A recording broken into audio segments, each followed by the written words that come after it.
ಯಾರ ಸೈಕಾಗಿ ಸೂಪರ್ ಆಗಿತ್ತು. ಆದರೆ ಅದ್ರಲ್ಲಿ ಒಂದಿಷ್ಟ ಆಗಿದೆ ಏನಂದ್ರೆ ಅವ್ನು ಅಳ್ತಾ ಇದ್ದ, ಧ್ರುವ ಸರ್ಜಾ ಅವ್ರು ಅಳ್ತಾ ಇರಲ್ಲ, ಅದೊಂದು ಬೇಜಾರಾಯ್ತು. ಇಲ್ಲಿ ಟಚ್ ಆಗೋಯ್ತು ನನಗೆ ಅಷ್ಟೇ. ಯಾಕಂದ್ರೆ ನಾನು ಲವ್ ಮಾಡ್ತಾ ಇದ್ದೀನಿ, ಅದಕ್ಕೆ ಟಚ್ ಆಗೋಯ್ತು. ನಾನು ಲವ್ ಮಾಡಿದೆ 8ನೇ ಕ್ಲಾಸಲ್ಲಿ, ಇವಾಗ ಲವ್ ಮಾಡ್ತಾ ಇಲ್ಲ. ಇವ್ನು ಇವಾಗೂ ಲವ್ ಮಾಡ್ತಾನೆ. ಬಾಸ್ ಬಗ್ಗೆ ಮಾತಾಡಕ್ ಮಾತೇ ಬರಲ್ಲ. ಅವ್ರಂದ್ರೆ ಒಂದು ಗತ್ತು 10 ವರ್ಷದ ನಂತರ ತಿರ್ಗಾ ಮೂವಿ ಬಂದೈತಂದ್ರೆ ಅದು ನಮ್ಗೆ ಇಷ್ಟ. ಏನಂದ್ರೆ ಬಾಸಿರಲ್ಲಿ ಲವ್ ಮಾಡಿ ಮುಂದಕ್ಕೆ ಏನು ಮಾಡ್ಬೇಕಂತ ಹೇಳೋರೆ, ಅವ್ರು ಮಾಡೋರೆ, ನಾವು ತೋರಿಸ್ತೀವಿ ಅಷ್ಟೇನೆ. ನೆಕ್ಸ್ಟ್ ಮೂವಿ ಬರ್ತೈತೆ ಅವಾಗ ತೋರಿಸ್ತೀವಿ ನಾವೇನು ಅಂತ. ಕೇಳಿ ಮೂವಿ ಕಾಯ್ತಾ ಇದೀವಿ ಅಷ್ಟೇ. ಮಾರ್ಟಿನ್ ಮೂವಿ ಕಾಯ್ತಾ ಇದ್ವಿ. ಫಸ್ಟ್ ಆಫ್ ಆಲ್ ಧ್ರುವಣ್ಣ ಅಭಿಮಾನ ಅಂತ ಹೇಳ್ಕೊಳ್ಳೋಕೆ ಒಂದು ಹೆಮ್ಮೆ ವಿಷಯ ಮೇಡಮ್ ನಮ್ಗೆ.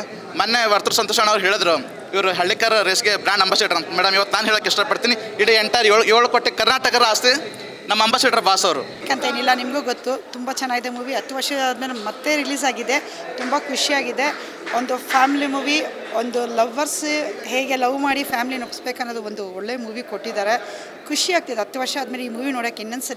ಇನ್ನೂ ಒಂದ್ಸಲ ಇಲ್ಲ, ಒಂದು 5 ಸರಿ ನೋಡ್ಬೋದು ಅನಿಸುತ್ತೆ, ಅಷ್ಟು ಚೆನ್ನಾಗಿದೆ. ಖಂಡಿತ ಮ್ಯಾಮ್. ಯಾಕಂತ ಹೇಳ್ತೀರಂದರೆ ಈ ಮೂವಿ ಬಂದುಬಿಟ್ಟು ಅವ್ರು ಲವ್ ಮಾಡ್ತಾರೆ, ಬಟ್ ಅವನು ಹುಡುಗ ಅದನ್ನು ಅವಳನ್ನ ಅರ್ಥ ಮಾಡಿಕೊಂಡು ತನ್ನ ತಂದೆನೂ ಚೆನ್ನಾಗಿರಲಿ ಇವಳು ಚೆನ್ನಾಗಿರಲಿ ಅಂತ ಹೇಳ್ತಾರಲ್ಲ, ಅದು ಗ್ರೇಟ್ ಆಗಿದೆ. ಮತ್ತು ಲಾಸ್ಟಿಗೆ ಲವರ್ಸ್ ಒಂದಾಗ್ತಾರೆ, ಅದು ತುಂಬ ಚೆನ್ನಾಗಿ ಟ್ವಿಸ್ಟ್ ತುಂಬ ಚೆನ್ನಾಗಿದೆ. ಈ ಮೂವಿ ಇನ್ನೊಂದ್ಸರಿ ನೋಡೋದಲ್ಲ, 10 ಸರಿ ನೋಡ್ದಂಗೆ ಆಗುತ್ತೆ. ತುಂಬ ಚೆನ್ನಾಗಿದೆ. ಅದು ಧ್ರುವ ಅವರು 10 ವರ್ಷ ಹಿಂದ್ಗಡೆ ಇರೋ ಹುಡುಗ ಇವಾಗ ಚಿಕ್ಕ ಹುಡುಗ ಥರ ಈಗಲೂ ಹಾಗೇ ಇದ್ದಾರೆ.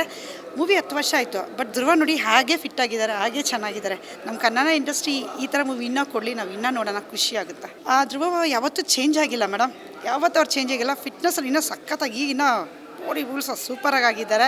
ಈಗ ಹೊಸ ಮೂವಿನೂ ಬರ್ತಿದೆ, ಆ ಮೂವಿಗೂ ನಾವು wish all the best of luck ಹೇಳ್ತೀರಿ. ಯಾಕಂದ್ರೆ ನಮ್ಮ ಕನ್ನಡದ ಹುಡುಗ, ನಮ್ಮ ಕರ್ನಾಟಕದ ಮಣ್ಣಿನ ಹುಡುಗ ಚೆನ್ನಾಗಾಗಲಿ ಅಂತ ಮೂವಿ ನಾವು ಇಷ್ಟಪಡ್ತೀವಿ. Thank you ma'am. Yeah ma'am.